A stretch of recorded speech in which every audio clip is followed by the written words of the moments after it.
Shalom Bapak Ibu Saudara-saudari yang dikasihi dan mengasihi Tuhan. Kita bersyukur hari ini Tuhan boleh memberkati kita. Mari kita datang kepadanya. Tuhan, terima kasih, kami mengucap syukur untuk kasih setiamu di dalam hidup kami. Kami bersyukur kalau hari ini kami juga boleh ada sebagaimana kami ada. Itu semua karena kasih dan kemurahan-Mu. Terima kasih ya Tuhan.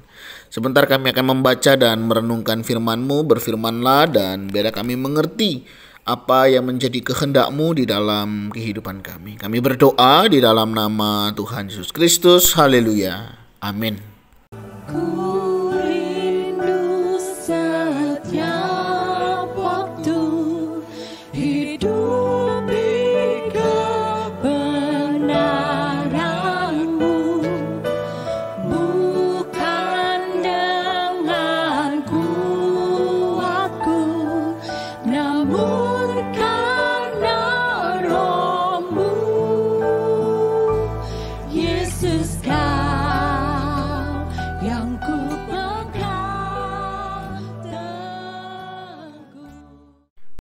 Ayat firman Tuhan terambil di dalam Matius 26 ayat yang ke-14 hingga yang ke-16. Yudas mengkhianati Yesus. Kemudian pergilah seorang dari ke-12 murid itu yang bernama Yudas Iskariot kepada imam-imam kepala. Ia berkata, "Apa yang hendak kamu berikan kepadaku supaya aku menyerahkan dia kepada kamu?" Mereka membayar 30 uang perak kepadanya. Dan mulai saat itu ia mencari kesempatan yang baik untuk menyerahkan Yesus. Amin. Demikianlah firman Tuhan. Mari kita merenungkannya.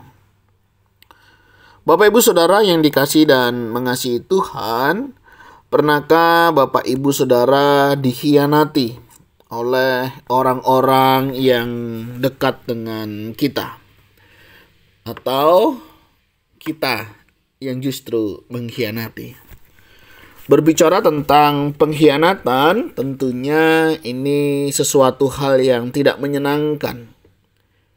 Bagaimana orang yang selama ini bersama dengan kita, bercanda tawa dengan kita, susah bareng bersama kita, tiba-tiba melakukan hal-hal yang menyakitkan hati kita. Mungkin melukai, mungkin menceritakan kita, tentunya bukan yang baik ya. Atau mungkin juga ada istilah menusuk dari belakang. Nah Bapak Ibu Saudara, tentu hal ini tidak menyenangkan ketika kita membangun sebuah relasi di dalam kehidupan ini. Entah itu keluarga, entah itu teman, ataupun itu adalah sahabat. Tentunya jika hal ini terjadi akan sangat mengecewakan, menyakitkan hati, dan tidak sedikit orang bisa kecewa. Saya tidak tahu apakah Bapak Ibu Saudara pernah melihat atau justru mengalaminya. Tapi saya percaya setiap kita yang mengalaminya pasti rasa-rasanya tidak nyaman. Nah inilah Bapak Ibu Saudara yang dilakukan oleh Yudas Iskariot, yang selama ini Tuhan sudah bersama-sama dengan dia. Bahkan dia dipercayakan dalam satu posisi yang sangat baik. Dia adalah seorang bendahara di dalam kelompok pemuritan Tuhan Yesus. Tetapi satu kali dia datang kepada para imam-imam kepala dan dia mau menyerahkan Tuhan Yesus.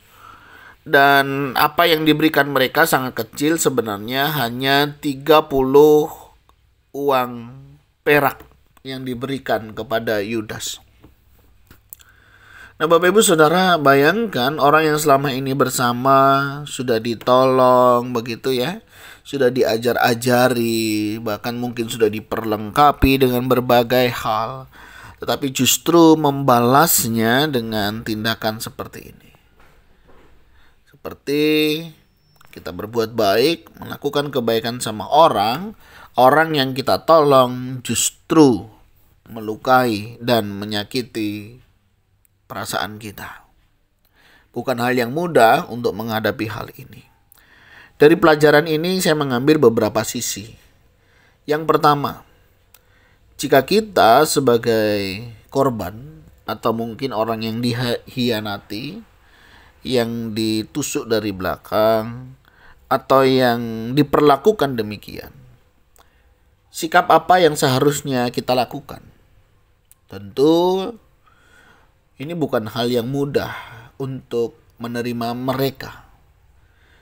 Tapi satu hal yang harus kita yakini dan kita lakukan adalah mari kita mengampuni. Ya, memang tidak mudah mengampuni orang yang dekat dengan kita, menyakiti kita, melukai kita. Tetapi ini adalah satu-satunya cara untuk kita boleh terbebas dari keterpurukan. Karena ketika kita tidak mengampuni, maka yang ada adalah kekecewaan, sakit hati, kemarahan.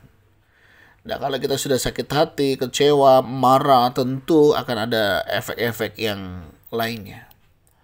Oleh sebab itu, Bapak Ibu Saudara, penting sekali kita melepaskan pengampunan. Dengan satu pembelajaran bahwa ya, setiap orang bisa gagal, setiap orang bisa juga berbuat salah. Bisa jadi orang itu hilaf ataupun sengaja, kita tidak tahu. Tapi satu hal yang perlu kita pahami, mari kita lepaskan pengampunan. Yang kedua, biasanya korban bisa menjadi pelaku.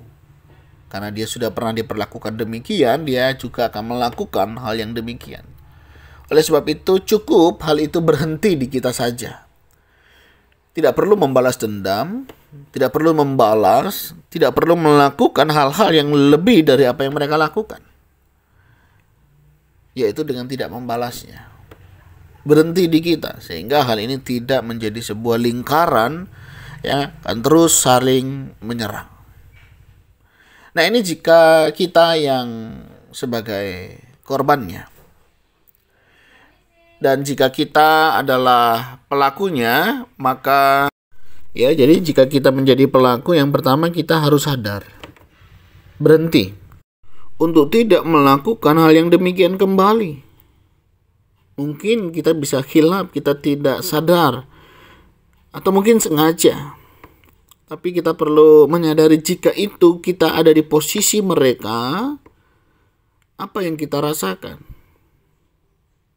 Oleh sebab itu ketika kita menyakiti, melukai hati orang lain, kita harus sadar. Kalau saya yang diperlakukan demikian, bagaimana? Oleh sebab itu, mari sadari.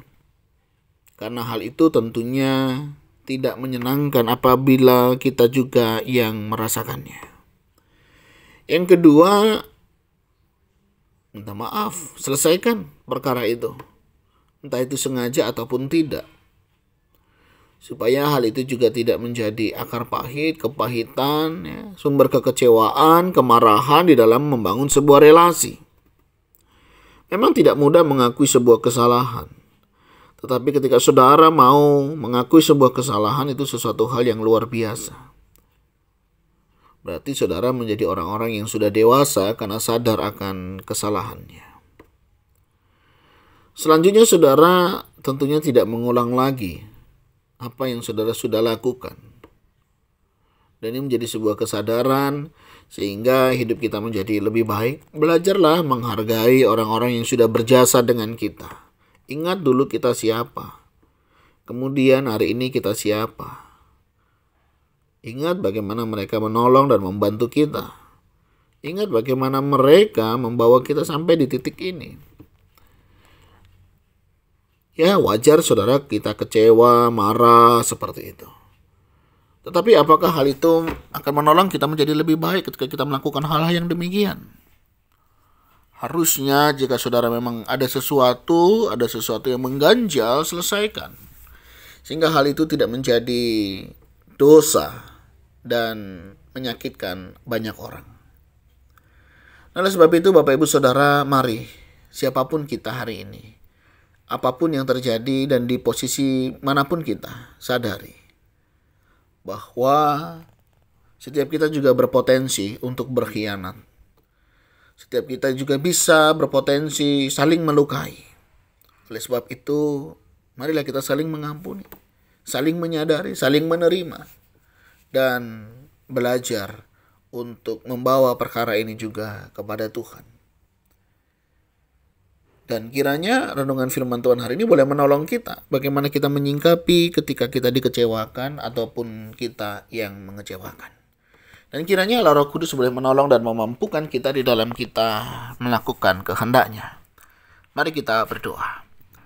Tuhan, terima kasih, kami mengucap syukur untuk kasih setia-Mu di dalam hidup kami. Terima kasih untuk pemeliharaan-Mu, terima kasih untuk kebaikan-Mu yang Kau kerjakan. Terima kasih juga untuk orang-orang yang Tuhan pakai untuk membentuk setiap kami. Kami sadar besi menajamkan besi dan manusia menajamkan sesamanya. Kalau ada di antara kami yang terluka karena sikap tingkah laku kami, oh Tuhan, ampuni kami. Tolong kami untuk memperbaikinya. Dan jika ada di antara kami yang juga justru terluka, oh Tuhan, juga pulihkan kami, sembuhkan kami, sehingga kami tidak menjadikan ini sebagai satu hal yang membuat kami hidup terus di dalam penderitaan, kecewa, sakit hati kepada orang lain. Pulihkan kami dan tolonglah kami untuk kami hidup lebih baik lagi.